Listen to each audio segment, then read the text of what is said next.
Muy buenos días.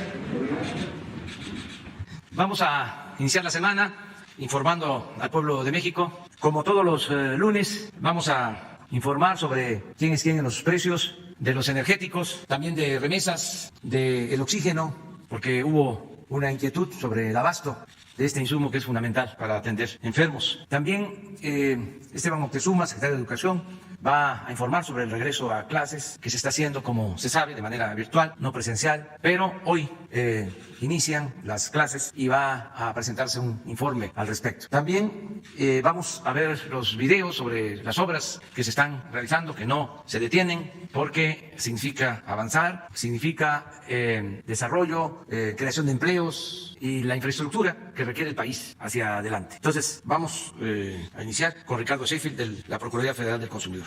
Buenos días, señor presidente. Buenos días a todas y a todos ustedes. Quienes quieren el precio de los energéticos en las gasolinas. La gasolina regular la encontramos en franquicia Pemex de Mascota, Jalisco, a 21 pesos con 84 centavos por litro, con un margen de 3 pesos 97 centavos, mientras que con un margen de 15 centavos en comparación en Veracruz, franquicia Pemex, la misma franquicia, lo tiene a 16 pesos con 77 centavos. Para la gasolina premium, el combustible es BP en Iztapalapa, aquí en la Ciudad de México, 21 pesos con 93 centavos por litro, con un margen de 4 pesos 54 centavos, mientras que franquicia Pemex en Veracruz lo tiene a 16 pesos 97 centavos por litro, con un margen de solo 23 centavos. Franquicia Pemex para el diésel en Mascota, Jalisco, 22 pesos con 49 centavos por litro, es la que tiene el precio más alto, con el margen más alto de 3 pesos 57 centavos, en comparación con franquicia Pemex en Isidoro Montes de Oca, en Guerrero, a 18 pesos con 31 centavos por litro de diésel, un margen de 16 centavos. Si vemos por marcas, las tres marcas más caras en la semana que cerró fue Redco, Arco y Chevron, mientras que las tres más económicas en promedio fue Total, G500 y Orsan. Vemos que con corte del 8 de enero, el precio de la mezcla mexicana de petróleo $51 con 52 centavos, y ese mismo día diésel promedio nacional 19.60, premium 19.25 y la regular 18.76. Seguimos como todas las semanas trabajando en la verificación de las gasolineras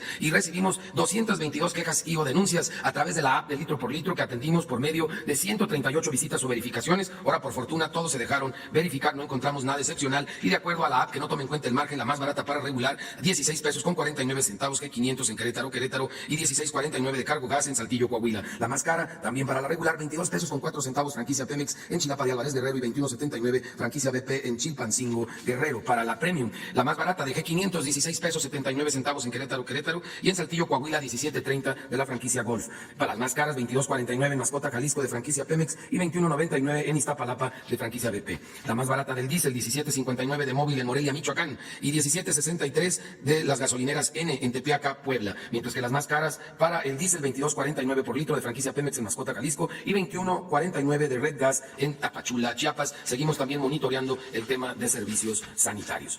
¿Quién es quién en el gas LP? En el gas LP para tanques estacionarios, gasera multirregional en Tepetlaoxto, México, Estado de México, 13 pesos con 33 centavos por litro, 5 pesos 35 centavos de margen, comparado con 1 peso 17 centavos de margen. De gas licuado de Sabinas en Bustamante, Nuevo León, 8 pesos con 78 centavos por litro, precio al público. Y en los cilindros de gas Flamagas en Azcapotzalco, aquí en la Ciudad de México, un precio al público de 24 pesos 17 centavos por kilo, con un margen, estos angelitos, nada más de 8.93 por kilo, comparado con un margen de 2 pesos con 2 centavos, que es Gas Millennium en Ixtlán de Juárez, Oaxaca, un precio al público de 16 pesos con 70 centavos. Va vinculado el margen, entre más le quieren ganar, pues más caro le van a dar al público. En general, estabilidad en los precios del gas LP, una variación estacional que siempre se da en diciembre, enero y febrero con la temporada invernal. En verificaciones de gas realizamos 40 verificaciones, 6 resultaron con infracciones, y estuvimos revisando en el estado de Sonora y de Quintana Roo a varios distribuidores de gas LP, como nos instruyó el señor presidente, y encontramos muy pocas irregularidades. Fue sancionada solamente una distribuidora en donde se encontraron problemas. Hoy nos toca hablar sobre las remesas, sobre esas heroínas y héroes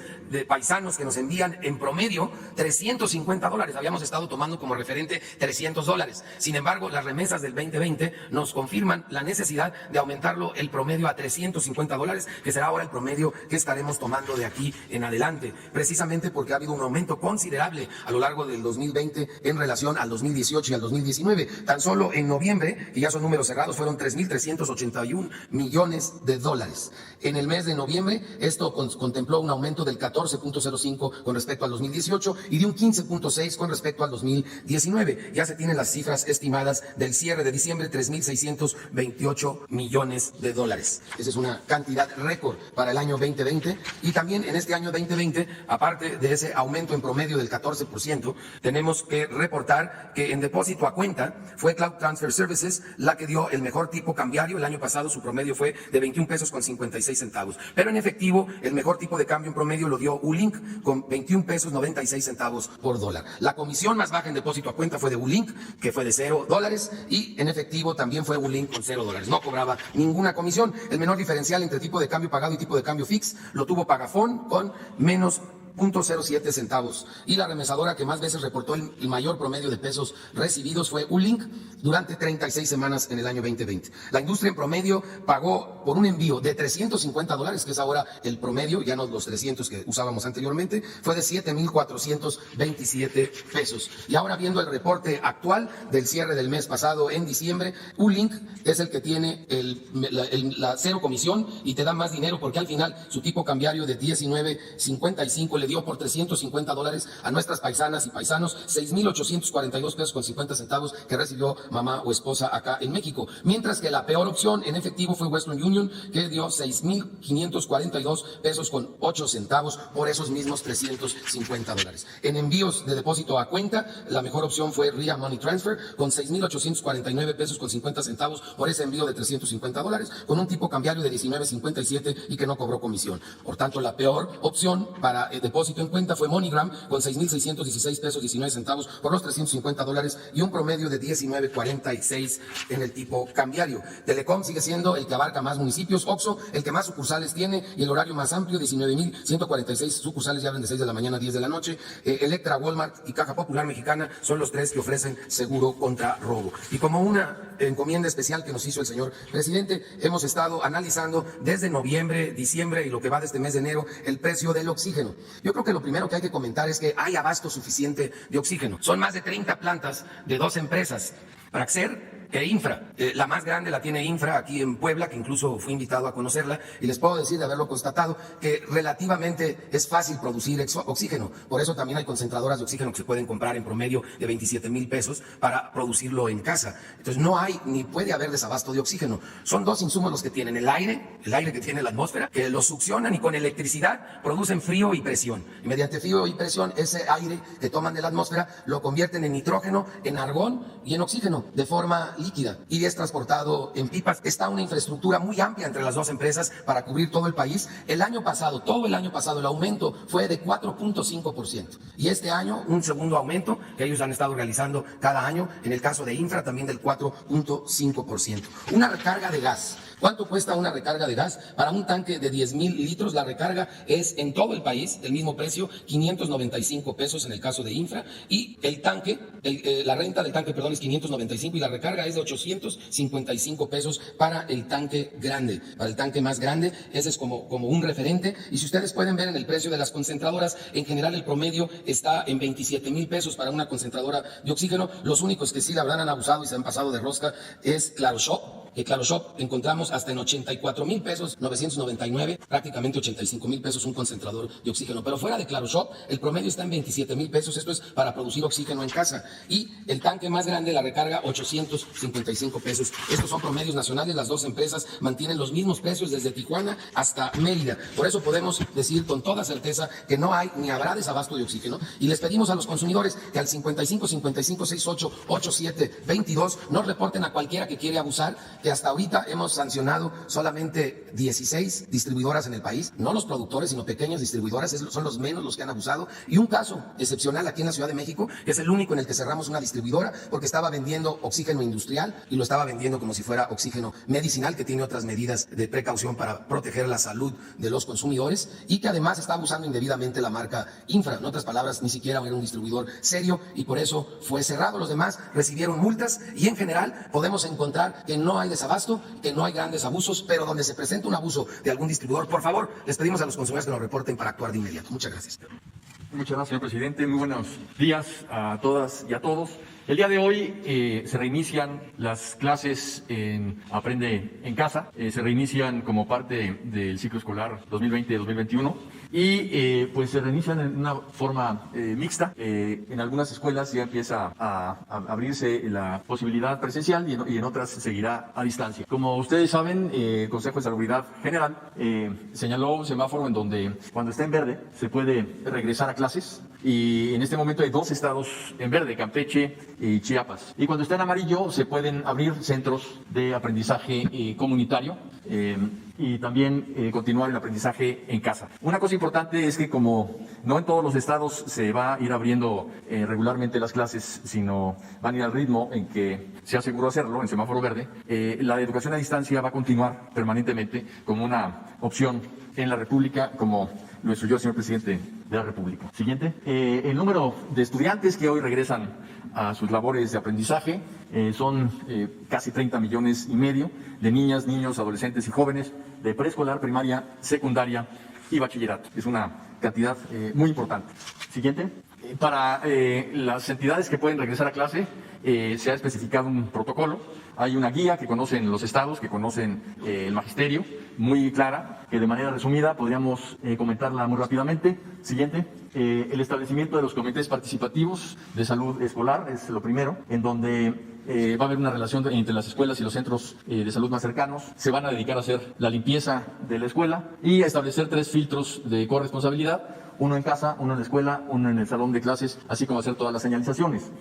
Van a garantizar el acceso de agua y jabón para toda la comunidad escolar. Y el señor presidente de la República, además de desde un principio haber garantizado a maestras y maestros pues todas sus cuestiones laborales y salariales, las maestras y los maestros siguen manteniendo su salario y sus prestaciones porque siguen dando clases a distancia, pero es algo muy importante, incluso muchas veces más complicado en términos de la relación personal que tiene que realizar con los alumnos. Y además de esto, el señor presidente ha pues ofrecido que para regresar en semáforo verde se va a vacunar a maestras y maestros en estos estados de manera prioritaria. Y una cosa muy importante es que también ha señalado que el COVID-19 se considera como una enfermedad de riesgo de trabajo. Esto también era muy importante y se lo solicitaron maestras y maestros al presidente, lo cual ya es un hecho. Siguiente. Se va a solicitar un uso general de cubrebocas artesanal o pañuelo. La sana distancia, sin duda, en las entradas y salidas escalonadas, el regreso también escalonado. Esto es algo muy importante porque lunes y martes se van a distribuir las poblaciones escolares, de manera que el lunes la mitad de la escuela asista y el martes la otra mitad. Lugares fijos asignados en cada salón, asistencia por apellido de manera alternada. Habrá una educación mixta, esto quiero decir que alumnas y alumnos van a estar aprendiendo al mismo tiempo presencial y a distancia, y se va a maximizar el uso de espacios abiertos. Siguiente. Se va a suspender cualquier tipo de ceremonias, va a haber un sistema de detección temprana para detectar cualquier caso, y una cosa muy importante, el apoyo socioemocional para docentes y estudiantes. Las maestras, maestros, alumnas y alumnos tienen el regreso a clases presenciales de manera voluntaria. Si tienen alguna condición que no les permita acudir a la escuela, lo deben de manifestar para que así queda. Y esto pues cambiará hasta que el Consejo de Salubridad General lo determine. Siguiente. En el semáforo amarillo, en los centros comunitarios de aprendizaje, también hay un protocolo. Aquí la asistencia es totalmente voluntaria de alumnas, alumnos, maestras y maestros. Se han instalado con semáforo amarillo ya varios, me atrevo a decir, decenas de miles de centros de aprendizaje comunitario. Van a atenderse fundamentalmente a estudiantes en condiciones vulnerables, quienes tienen el mayor rezago y que puedan tener una relación más cercana con su maestra, con su maestro, en grupos muy pequeños, cuando máximo de 9 personas a la vez.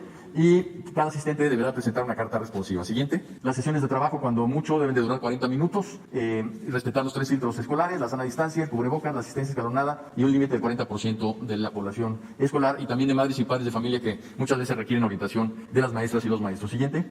Como habíamos dicho, se sugiere un máximo de 9 personas por salón. Se va a priorizar el uso de espacios abiertos, que eso también es una medida importante de prevención. Limpiar mobiliario y equipo después de cada clase. Evitar asistir en caso de algún síntoma o sospecha de COVID. Y con un solo caso de enfermo, pues habrá 15 días que se cerrará el centro comunitario para evitar contagios. Siguiente. Algo muy importante es que a nivel internacional ya empieza a ser algo considerado como base de la educación, que es el uso de la televisión. Entonces, han empezado países muy importantes a utilizar la televisión y afortunadamente en México pues tuvimos desde el principio la indicación del señor presidente de utilizar este medio como un medio de educación a distancia. Siguiente.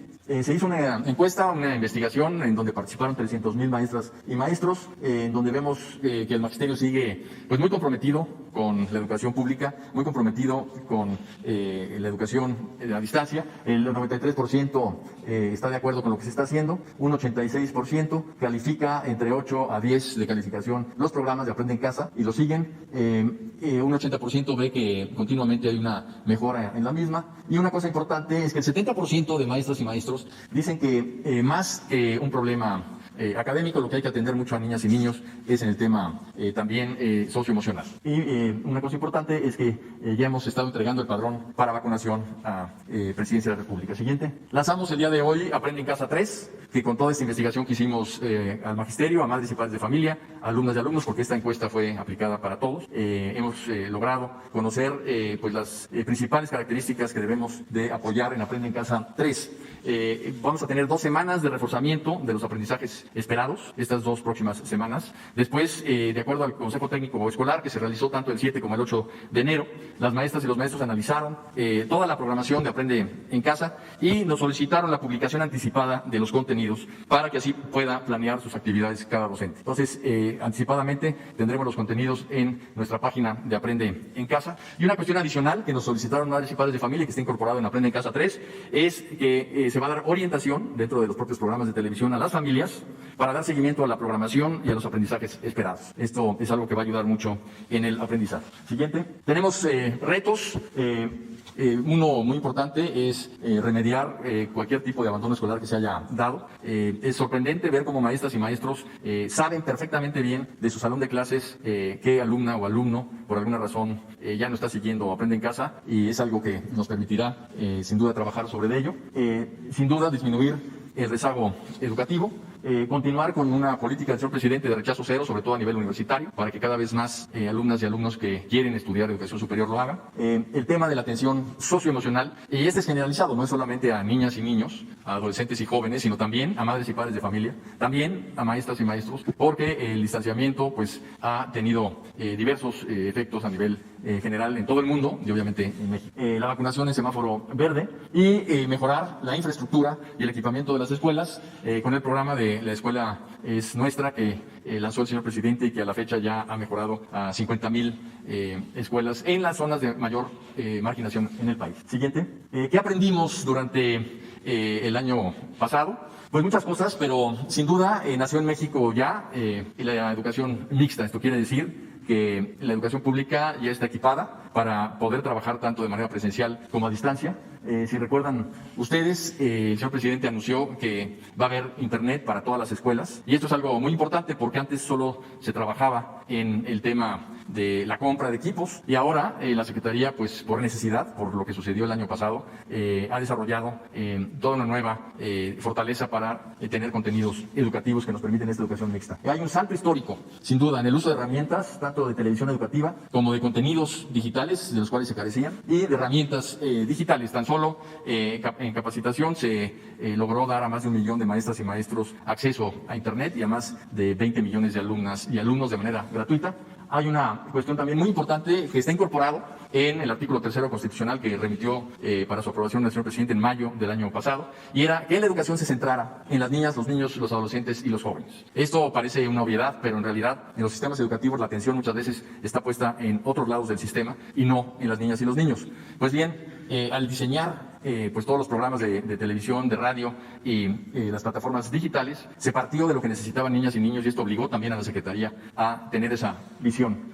Nuevos contenidos educativos, hay nuevos libros de civismo, ética, nutrición, salud emocional, vida saludable. Se ha insistido desde que inició la pandemia por parte del señor presidente, por parte de la Secretaría de Salud, que una de las formas más claras de lograr prevenir cualquier tipo de enfermedad, y también el COVID, pues es tener un sistema inmune fuerte, y ese sistema inmune fuerte se construye, y a las niñas y a los niños, pues desde muy chiquitos hay que enseñarles el camino de una vida saludable.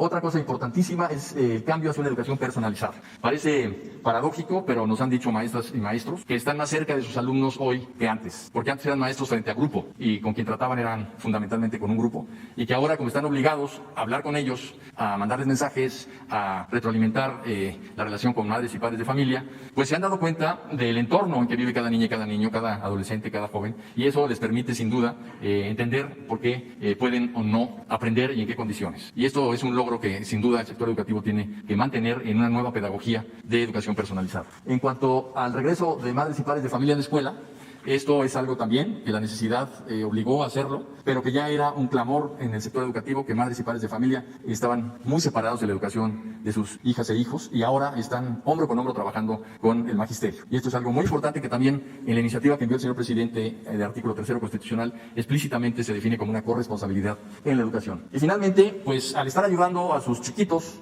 pues muchos adultos han dicho, ¿y por qué no?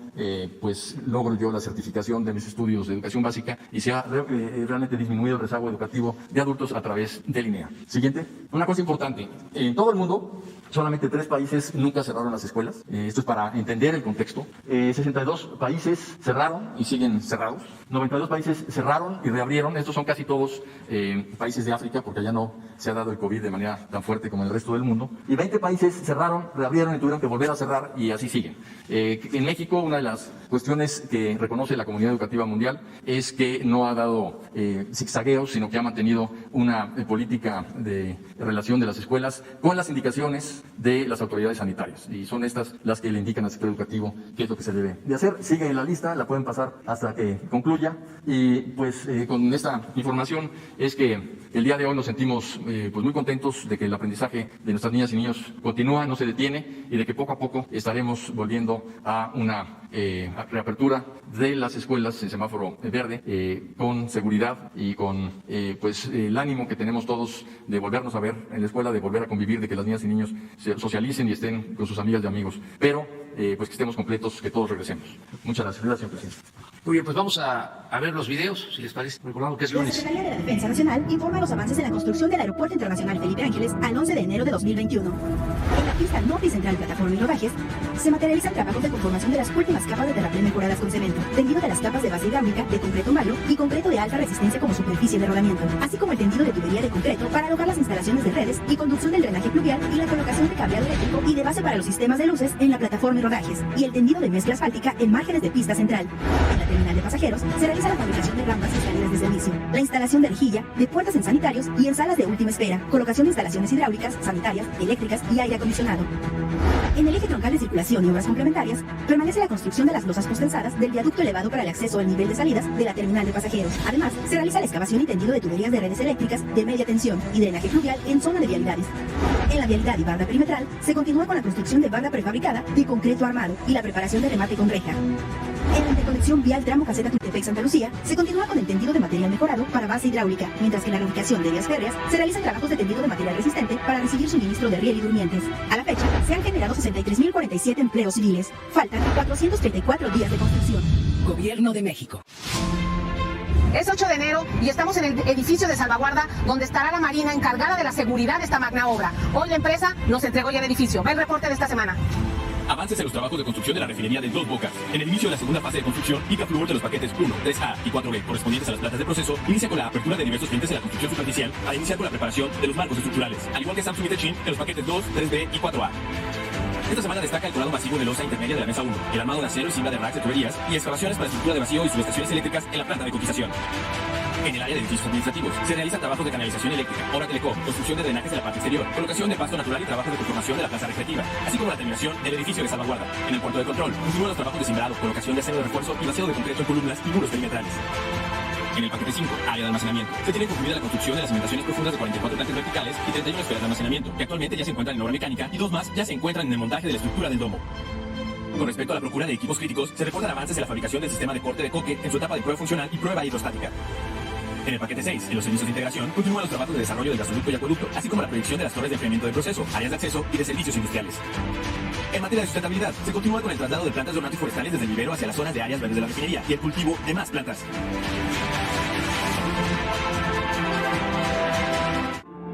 Tren Maya, reporte de avances. Semana 21 de 157. En el tramo 1, avanzamos con la dictaminación arqueológica de Lina y continuamos con los trabajos de desmontaje, corte y terraplén. En el tramo 2, proseguimos con la adquisición de vías y progresamos con las actividades de desmonte. En el tramo 3, finalizamos las labores de desmontaje de vías y avanzamos en la construcción de pasos peatonales y vehiculares. En el tramo 4, seguimos en marcha junto a Lina en el dictamen arqueológico. Progresan las obras de desmonte y despalme, así como el corte y terraplén. También se registran avances en obras de drenaje transversal. Pedraplén. En el tramo 2, se realizan trabajos para la construcción de pedraplén, que es una de las capas que conforman la plataforma ferroviaria. El proceso constructivo incluye las siguientes etapas principales. 1. Preparación de la superficie y asiento del pedraplén. 2. Drenaje del cimiento. 3. Carga y transporte del material pétreo. 4. Extensión y compactación en las diferentes capas. 5. Ensayos necesarios y pruebas. El pedraplén se utiliza para dotar de mayor estabilidad el desplante de los terraplenes. En zonas con mayor humedad o lodosas, el pedraplén se incrusta en la superficie para garantizar estabilidad y el correcto drenaje de la estructura. El proyecto del Tren Maya se adapta con ingeniería a las características de cada lugar en la ruta. El Tren Maya avanza. Gobierno de México. Construcción del tren interurbano México-Toluca. Reporte semanal. Tramo 1. Obras inducidas. Continúan los trabajos de desvío de líneas de alta tensión en la calle Enriqueta para retirar la torre en desuso y reemplazarla por un poste. Tramo 3. 17 kilómetros. Avance la fecha 52.4%. Frente 2. Carretera Federal. Se han logrado avances importantes en el montaje de columnas, cabezales y traves, alcanzando el 31% de los elementos en este frente. PIB La Venta. Se continúa la construcción de la rampa para la conexión con el puente vehicular entre Contadero y el Desierto de los Leones, con lo que se sustituirá el actual. Arteaga y Salazar. Se trabaja en el armado de las siguientes dos traves para la construcción del paso vehicular que cruza sobre la vía férrea. Casa del Agrónomo. Se coló la primera etapa del estribo de remate del viaducto elevado para proceder con la colocación de traves prefabricadas. Frente 21. Industria Militar. Se continúa con la construcción de columnas coladas en sitio en este frente. Terminal Observatorio. Se trabaja en la construcción de pilas de cimentación profunda para la terminal. Secretaría de Comunicaciones y Transportes. Gobierno de México. Muy bien. Bueno, pues vamos a las preguntas. Quedaron pendientes dos compañeros, Alejandro Lelo de la Red. Gracias. Buenos días, señor presidente, secretario, procurador. Presidente, a propósito del debate que hay en este momento sobre la posible desaparición del INAI, yo quisiera plantearle un tema de un incumplimiento de una resolución del INAI por parte de la Presidencia de la República. Recuerda la carta que usted le envió al presidente, al rey de España, Felipe VI, 25 de marzo de 2019. Después, al día siguiente, habló de la carta aquí en la conferencia matutina. Yo interpuse una solicitud de información en la Cancillería y en la Cancillería me dijeron que la carta estaba aquí en la Presidencia. Solicité también a la Presidencia la carta. Vi el folio de solicitud 02-150-82-419. Me dijeron que la carta no la habían encontrado, ahí esa fue la respuesta. Recurrí al INAI y el INAI en una resolución, una sentencia definitiva del comisionado ponente Óscar Mauricio Guerra Fort, con expediente RRA 4723-19, instruyó a la Presidencia de la República para que me entregaran esa carta enviada al rey de España. Nunca hubo respuesta, informé yo al INAI que no habían entregado esta carta, que no había habido, que había un incumplimiento y pues ahí quedó el tema, nunca se me entregó la carta, presidente. ¿Qué ocurrió? No sé si usted esté enterado de esta falta de respuesta de la Presidencia. ¿Qué nos podría decir al respecto? Pues no tengo información precisa, pero hoy te entrego la carta, ahora mismo. Es más, hasta aprovechamos para darla a conocer. Perfecto. ¿Sí te parece a ti? No, pues excelente, excelente. Bueno, nada más coméntale a Laurita. Es una carta que enviamos al rey de España hace como un año, ¿no? Marzo 25 del 19. Sí, si quieren la leemos. Sí, muchas gracias. Para abrir la semana. Además, es 2021. Esperamos un momento, ¿no? Que nos las envíe y se le entrega formalmente. Esto, si tenemos comunicación permanente, si se garantiza el derecho a la información, pues se resuelve y no hace falta, aprovecho para decirlo, el que exista todo un aparato que cuesta tanto, 1.000 millones de pesos, cuesta mantener al Instituto de la Transparencia. Si nosotros actuamos con rectitud y cumplimos con nuestra responsabilidad, pues tenemos que respetar y hacer respetar las leyes, y la transparencia es una regla de oro de la democracia. Entonces, ¿para qué tener un aparato administrativo costoso si el gobierno está obligado a informar y a transparentar todo lo que hace? Además, es un gobierno del pueblo, para el pueblo, con el pueblo. No tenemos nada que esconder. Ya no es el tiempo de los gobiernos corruptos que dominaron durante todo el periodo neoliberal y que tenían que andar escondiendo la información, reservándola, aprovechando a este organismo para que declararan que era confidencial la información. Entonces, es importante que se conozca cuál es el propósito de la reforma administrativa.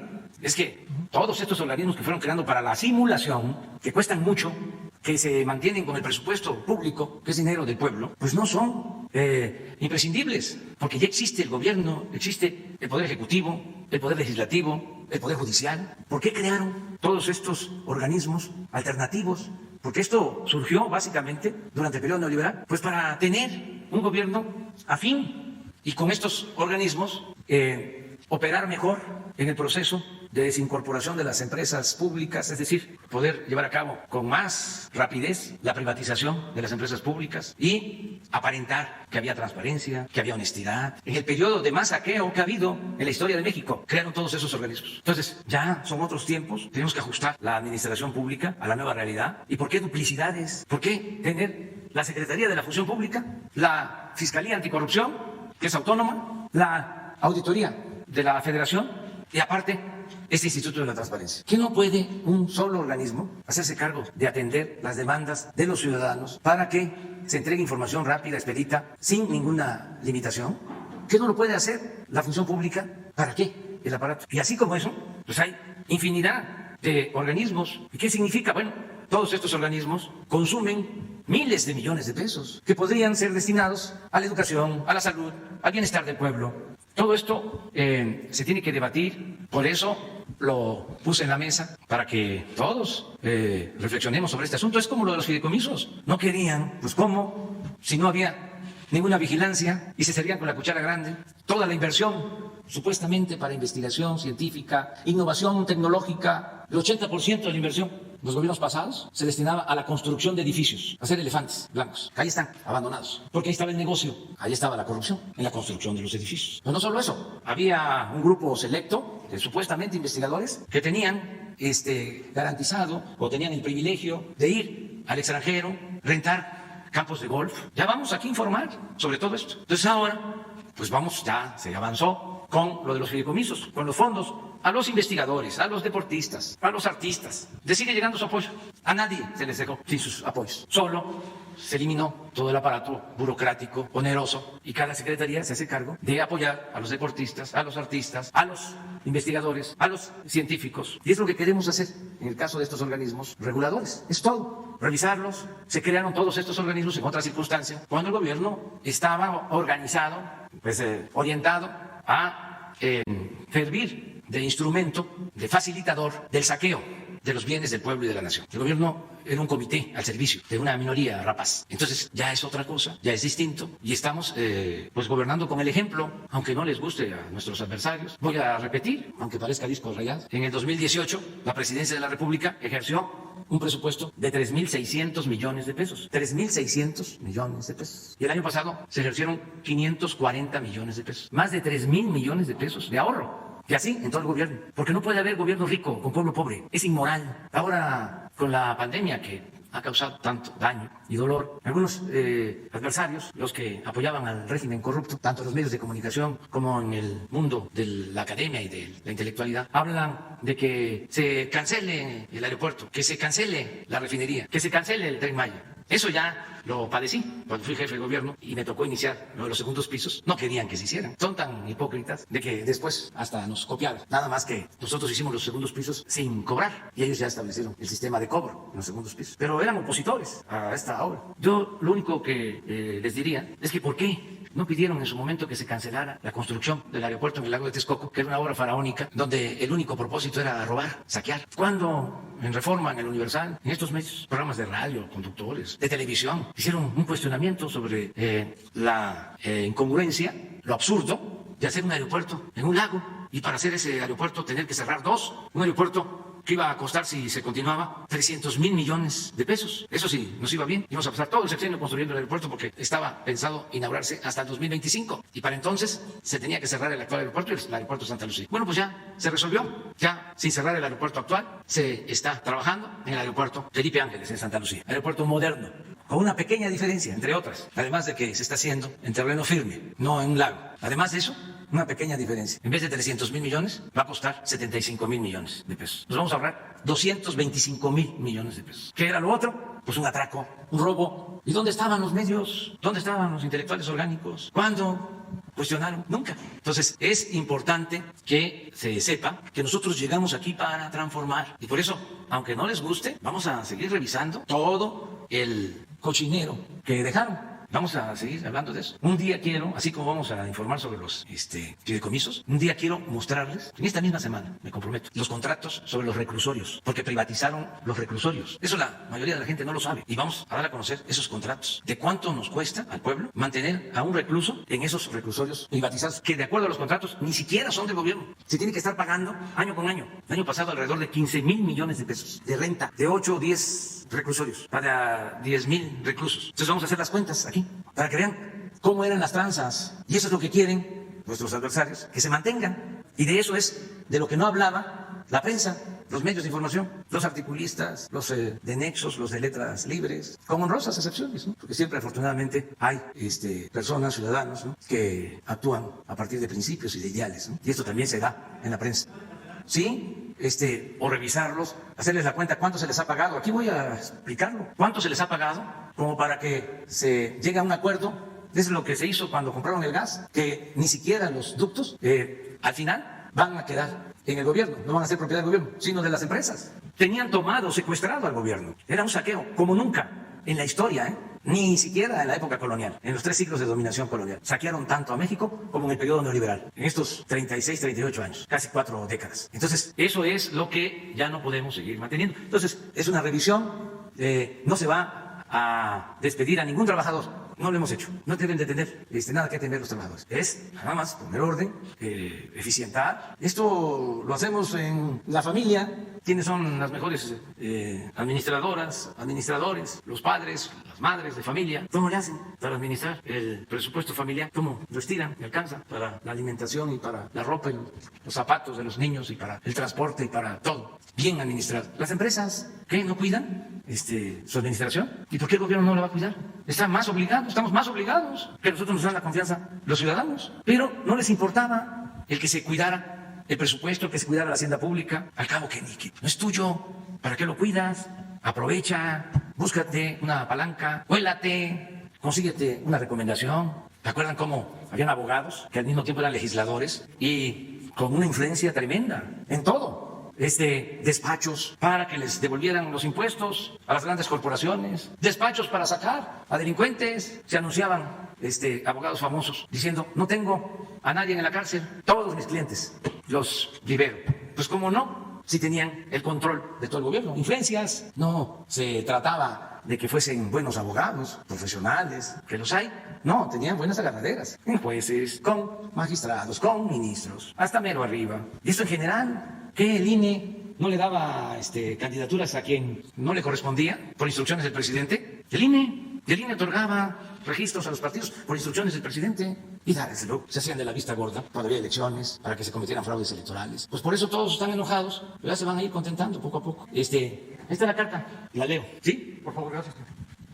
Su Majestad Felipe VI, Rey de España, Palacio de la Zarzuela, Madrid. Excelentísimo señor, como me dirigí a su santidad Papa Francisco, aunque con otro fundamento, expongo a usted, Majestad, el siguiente manifiesto. Al principio del año en curso, se cumplió medio milenio desde la llegada de Hernán Cortés al territorio de la actual República Mexicana y en 2021, este año, se conmemorarán 500 años de la caída de Tenochtitlán. Asimismo, dentro de 3 años, México celebrará los primeros 200 años de su vida independiente. Nos encontramos, pues, en un periodo en el que resulta ineludible la reflexión ante hechos que marcaron de manera decisiva la historia de nuestras naciones y que aún generan encendidas polémicas en ambos lados del océano. Sin afán de ahondar en ellas, Su Majestad, me ciño a los hechos. La incursión encabezada por Cortés a nuestro actual territorio fue sin duda un acontecimiento fundacional de la actual nación mexicana, sí, pero tremendamente violento, doloroso y transgresor. Comenzó como un acto de voluntad personal contra las indicaciones y marcos legales del Reino de Castilla, y la conquista se realizó mediante innumerables crímenes y atropellos. Así lo aprueban los cargos fincados por la justicia española al propio Cortés en los juicios de residencia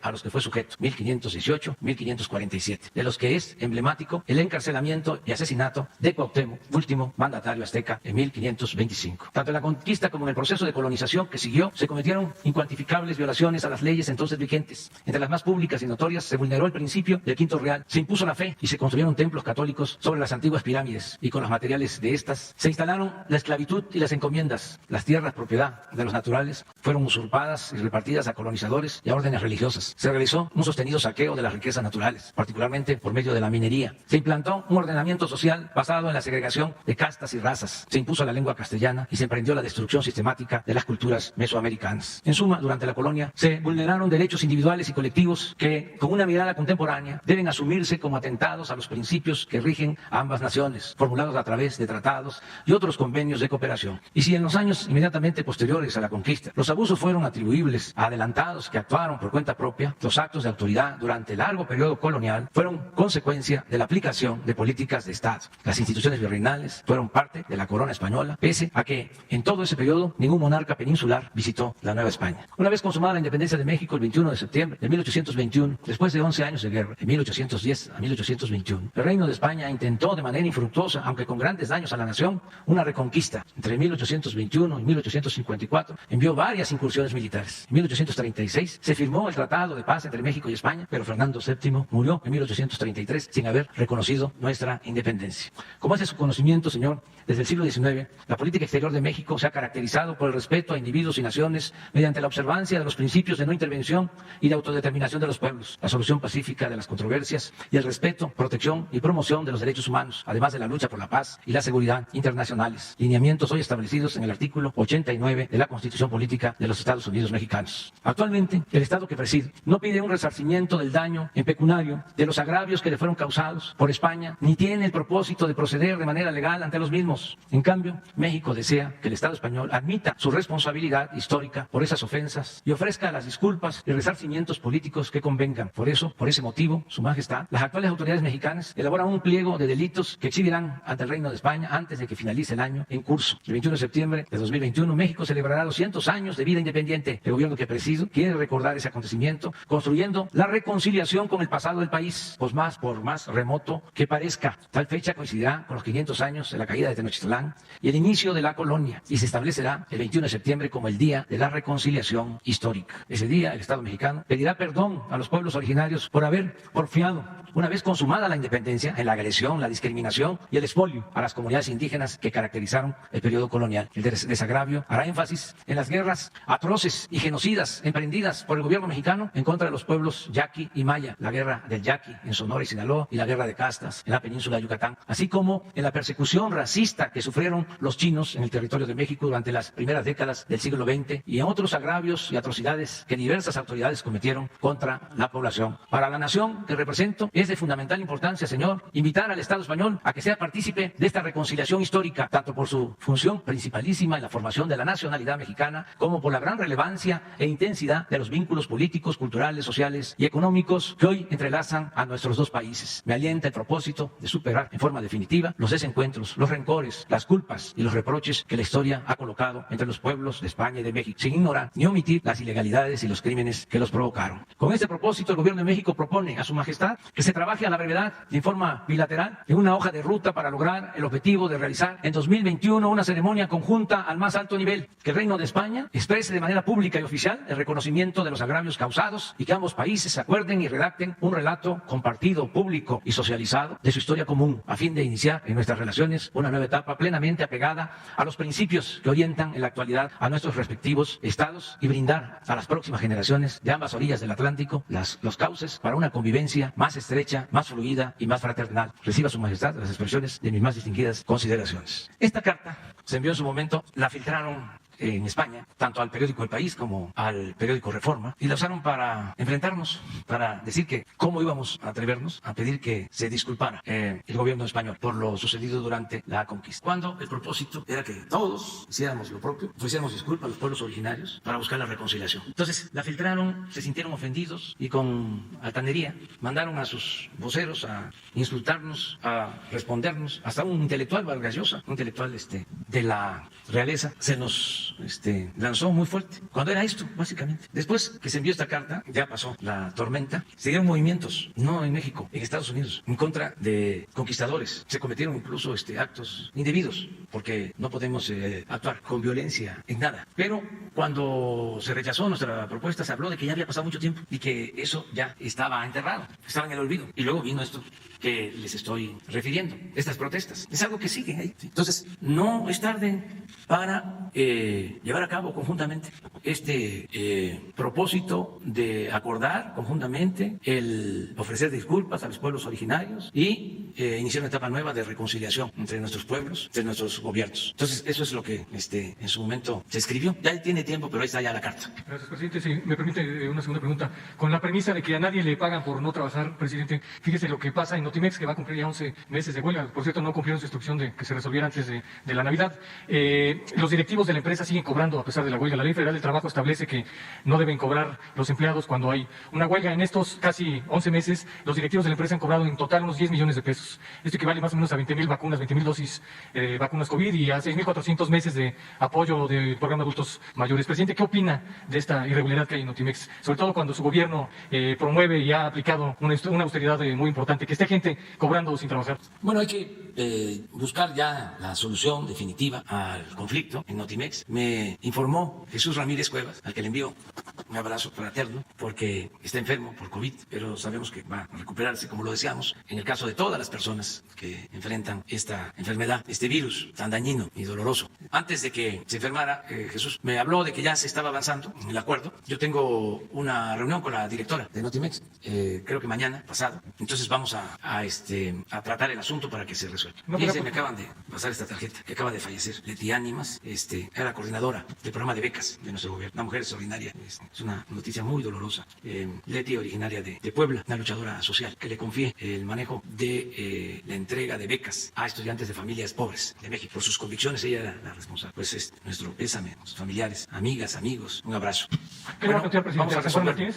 ¿Usted qué le va a plantear a San Juan Martínez, presidente? Pues que me informe cómo va la situación y buscar que haya ya un acuerdo definitivo, porque sí ha pasado mucho tiempo y hay que escuchar a los trabajadores, a los que están en contra de la dirección y también a la directora de Notimex, porque San Juana es una mujer honesta. Esa es mi percepción, por eso la nombramos. Es una mujer recta, periodista, con principios, con ideales. Entonces hay que buscar el acuerdo, el diálogo y la reconciliación. Entonces mañana creo que voy a tener la reunión con ella y ojalá y ya se llegue a un acuerdo. Gracias, señor presidente. Bueno, está Paul Ernesto Velázquez apuntado.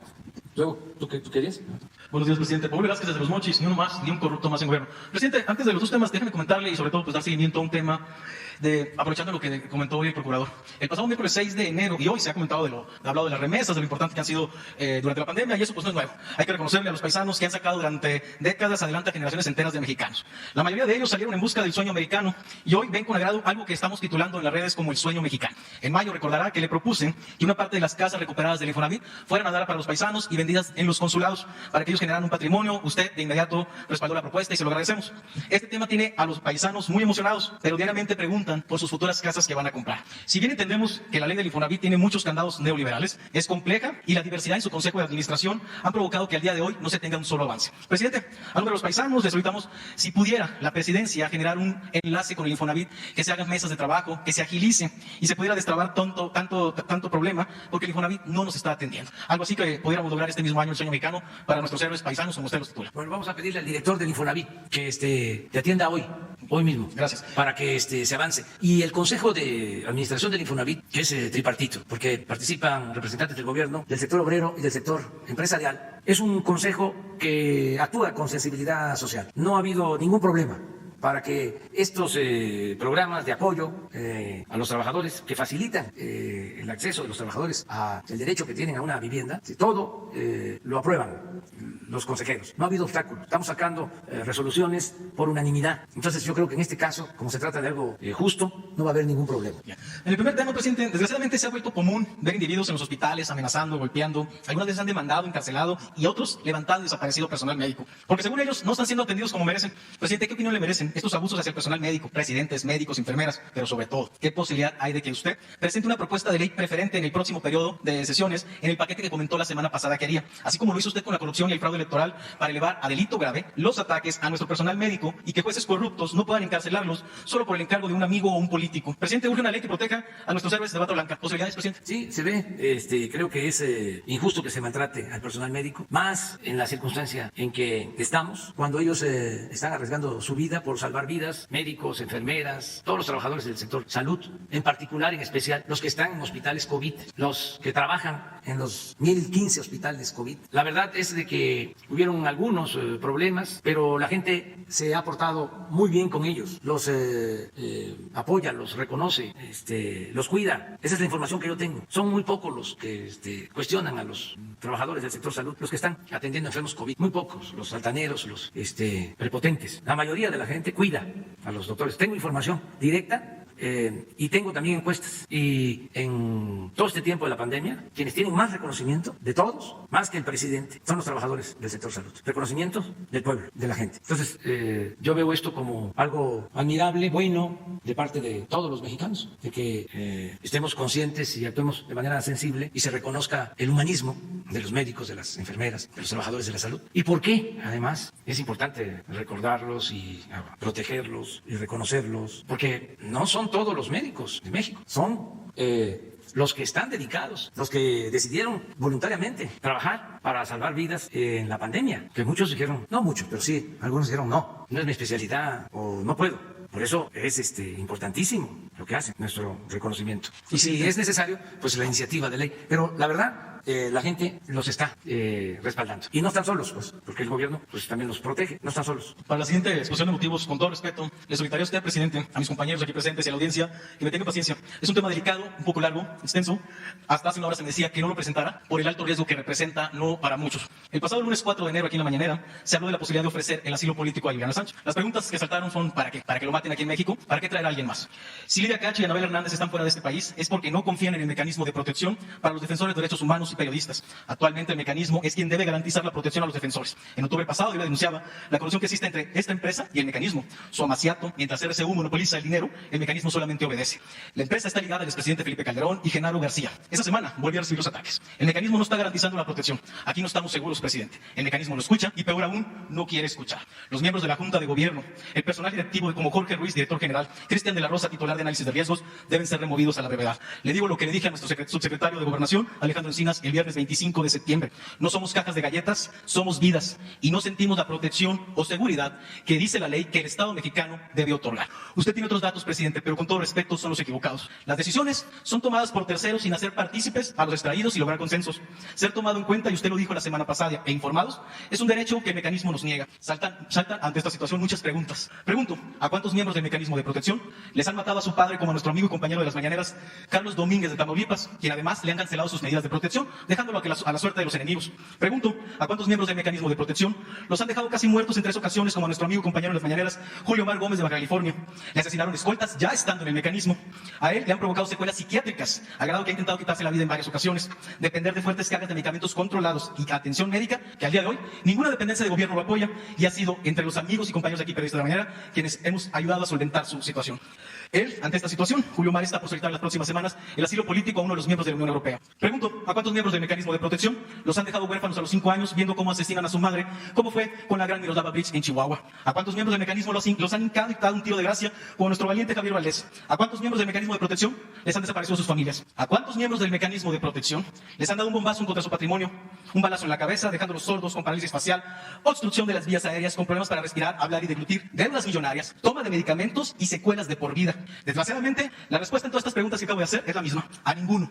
Y por eso, presidente, ninguno de estos miembros del mecanismo debe seguir decidiendo por las vidas de los defensores de los derechos humanos y los periodistas. Tomaré las palabras del empresario Alejandro Martí: si no pueden, renuncien. El mecanismo de protección, los miembros de la Junta de Gobierno y la empresa RCU ya demostraron que no pueden y deben ser retirados. Por último, el pasado miércoles 5 de febrero del año pasado, al exponerle mi caso aquí en la mañanera, yo le dije que a pesar de todas las recomendaciones de las organizaciones, tanto del país como extranjeras, no me quiero ir del país. Pero hay un constante abuso, amenazas y hostigamiento de parte de Jorge Ruiz y Cristian de la Rosa del mecanismo de protección, del capitán Valverde, de la empresa RCU, y ya se está considerando retomar el proceso para el asilo político en el extranjero. El nivel de seguridad actualmente, presidente, que tenemos es 0.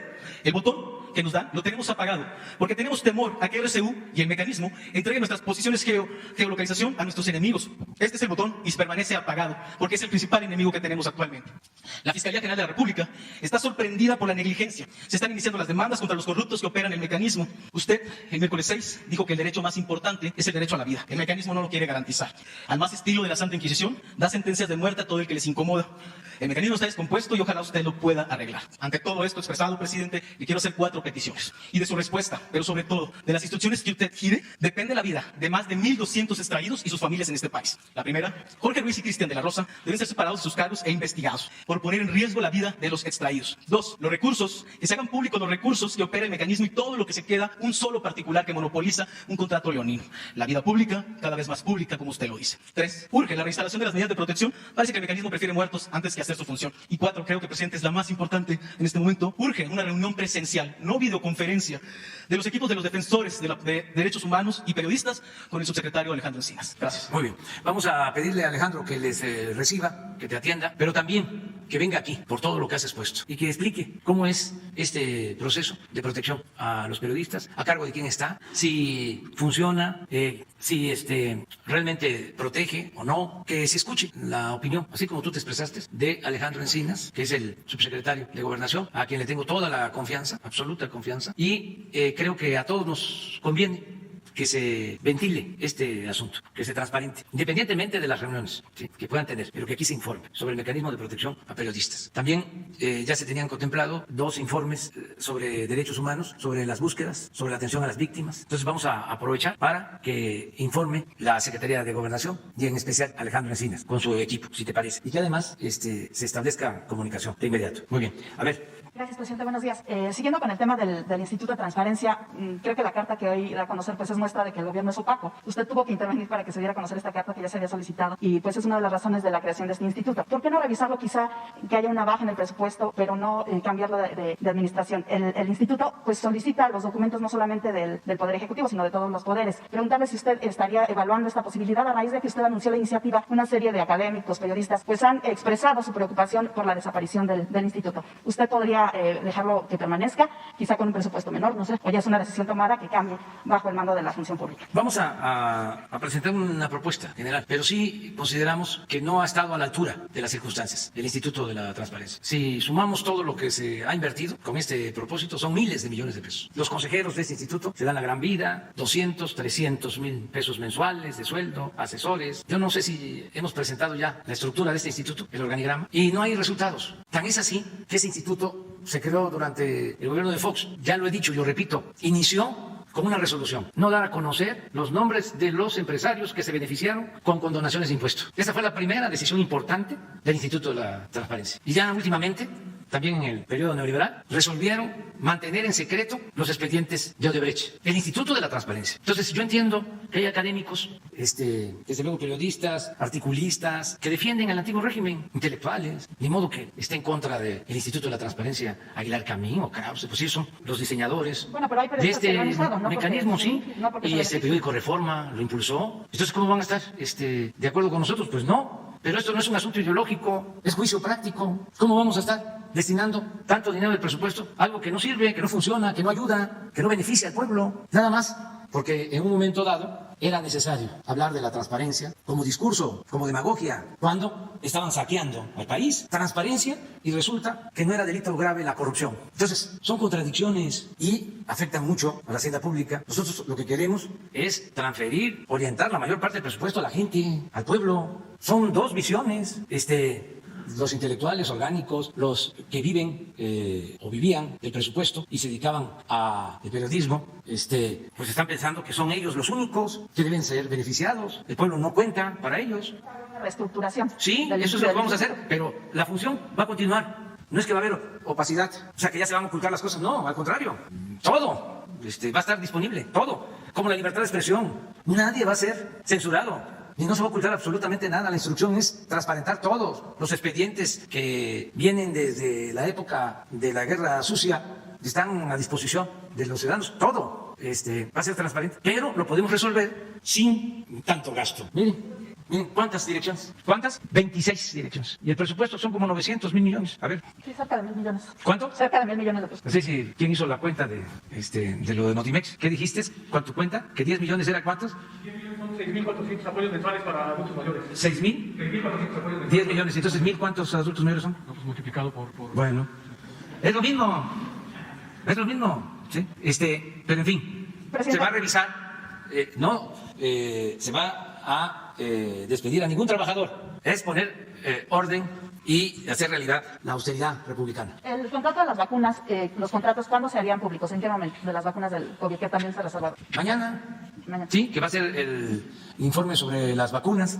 Quiero adelantar que mañana vamos a recibir alrededor de 430,000 dosis, mañana martes. Y cada semana vamos a recibir la misma cantidad, de modo que tenemos el plan que mañana se va a presentar de terminar de vacunar en este mes a todos los trabajadores de salud de los hospitales COVID, de todo el país, en este mes, para comenzar la vacunación amplia, masiva, a principios de febrero, de adultos mayores del país. Con la de Pfizer.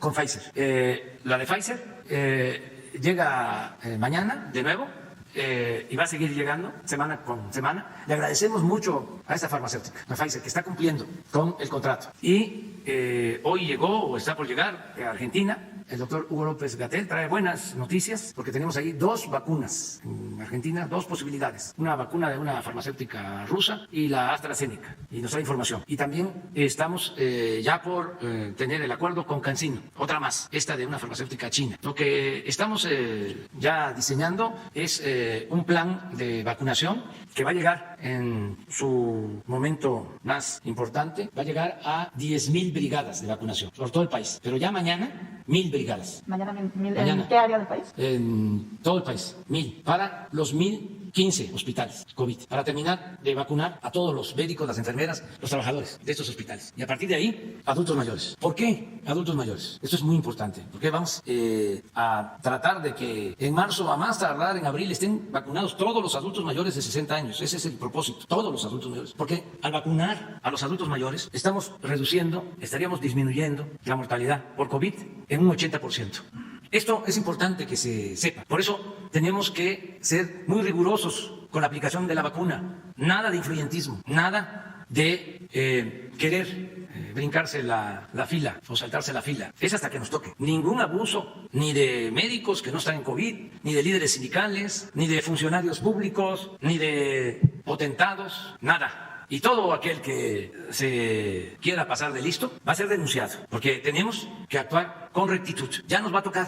En tanto, vamos a seguirnos cuidando con la sana distancia, no agrupándonos, ya falta poco, y apurándonos para aplicarnos la vacuna. Lo otro, también aprovecho para decir, no tarda, ya estoy constatando, viendo señales, no tardan los adversarios en empezar a decir de que para qué vacunarse. De una vez le digo a todo el pueblo de México, de manera respetuosa, los convoco a que todos nos vacunemos cuando nos corresponda. Eso es lo que nos va a proteger, no hay otra cosa. Y no tener miedo a efectos secundarios, porque se está cuidando que la vacuna ayude, sane, que no afecte. Entonces, que no se dejen manipular por campañas en los medios. Ayer estaba viendo en redes sociales y en los periódicos una desinformación. México es el último lugar en vacunación.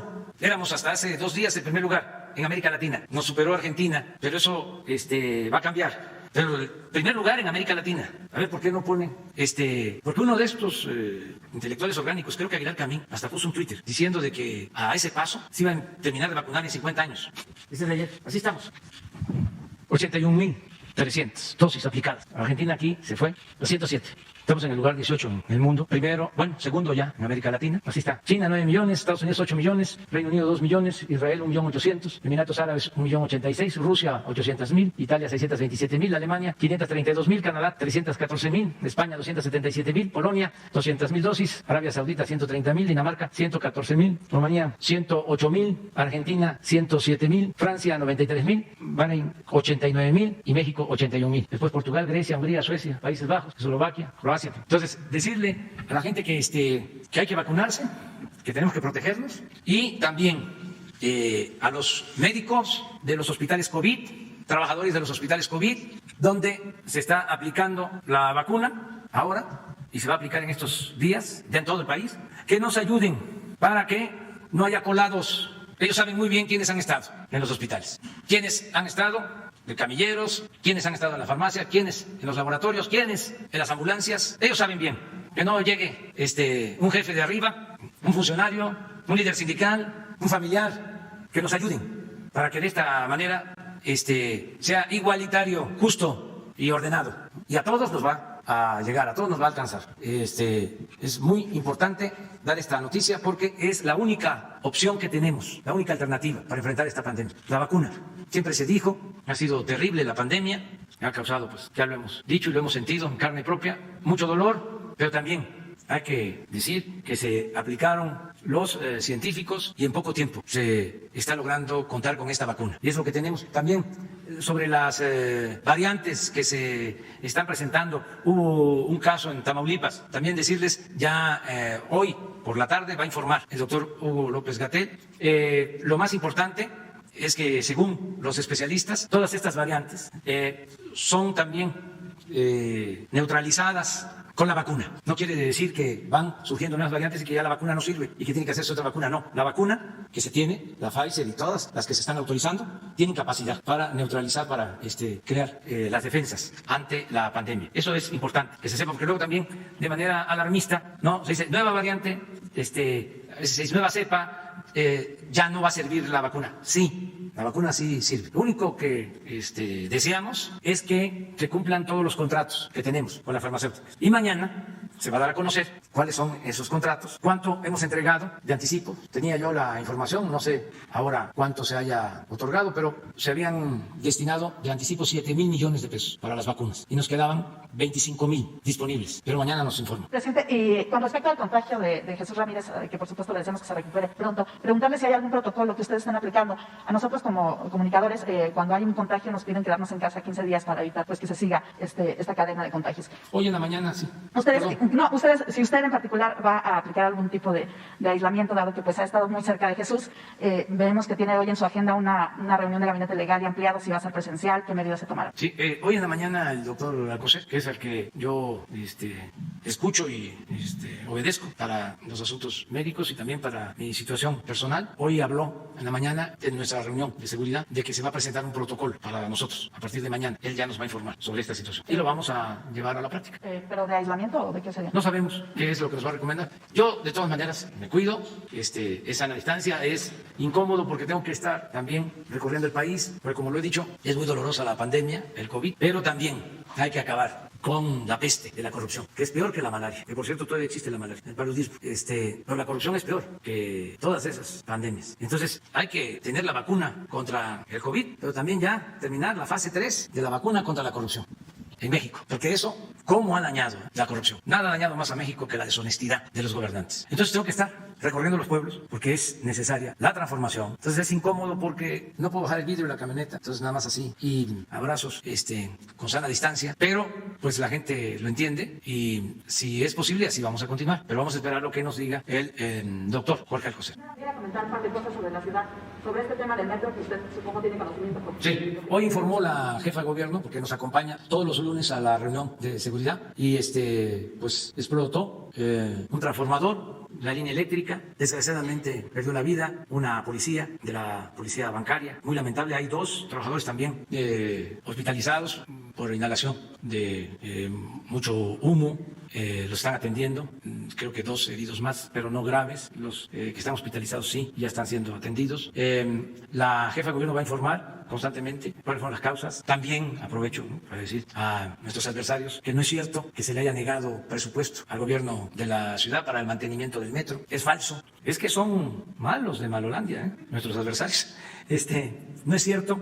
El gobierno de la ciudad tiene recursos, tiene un plan de rehabilitación del metro desde hace 2 años con recursos. No hubo una solicitud a Hacienda para que se apoyara al metro. También no tiene que ver con la Comisión Federal de Electricidad, porque también ya le estaban echando la culpa a Bartlett. A Bartlett le van a echar la culpa ahora que hubo un apagón también en el Vaticano, ¿no? Hubo un apagón. Pero están desatados nuestros adversarios. Ojalá y se serenen, tranquilícense, entiendan pues que ya era necesario el cambio. Ellos vivían colmados de atenciones, de privilegios. Entiendo pues sus corajes. Entiendo. Eran los convidados del poder, aparte de las subvenciones, las canonjías que recibían, también las atenciones. Tenían mucho poder, mucha influencia. Ellos se recomendaban para que no solo los gobernadores les recibieran a sus recomendados. Eran todopoderosos. Entonces son las 2 cosas. Es que ya no hay subvención, como se dice coloquialmente, ya no hay chayote y ya no hay privilegios. Esto cambió. Y está bien que actúen como opositores, que se sostengan como opositores. Si ya tomaron ese camino, porque es del todo nuevo para ellos, porque antes nada más se dedicaban a aplaudir, a quemar incienso. Entonces, si ya se volvieron opositores, que le sigan. Yo los invito, ser opositores, ser muy digno, es ejercer la libertad que no se implora, se conquista. O sea, que se vayan acostumbrando a eso, a ser independientes, a no ser asalariados del pensamiento oficial, como diría la canción de Silvio Rodríguez. Es realmente muy importante, o sea, inaugurar una etapa nueva para ellos, la de ser opositores. Los hombres que más admiro del periodismo pues eran los opositores. Zarco, los hermanos Flores Magón, Daniel Cabrera, Filomeno Mata, Heriberto Frías, y muchos más. Y también en los últimos tiempos, José Revueltas, Heriberto Castillo, Manuel Buendía, Miguel Ángel Granados Chapa, Julio Scherer, también en radio. ¿Cómo se llamaba este señor que tenía un programa de denuncia en la ciudad? Francisco Huerta, desde luego José Gutiérrez Vivó, conductor de programa de televisión, Jorge Saldaña y otros, ¿no? Que se me olvidan, pero muy dignos. Y en provincia, no en provincia, en los estados, no me gusta usar esa palabra.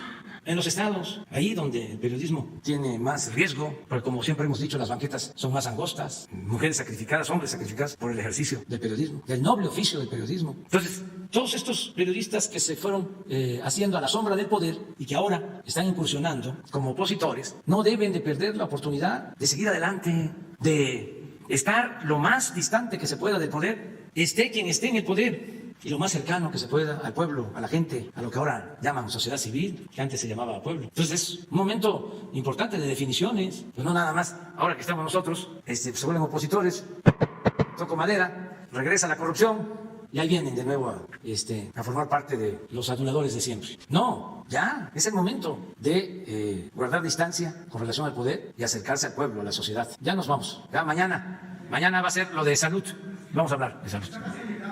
¿Mande? ¿Se está siendo liberada en el metro? ¿Se está siendo liberada en el metro? No tenemos información. Tampoco el gobierno de la ciudad tiene información al respecto. Está investigándose, ¿no? Y ellos van a informar, el gobierno de la ciudad. Claudia Sheinbaum, la jefa de gobierno, que ha estado pendiente desde el primer momento, desde que se produjo el incendio. Sí.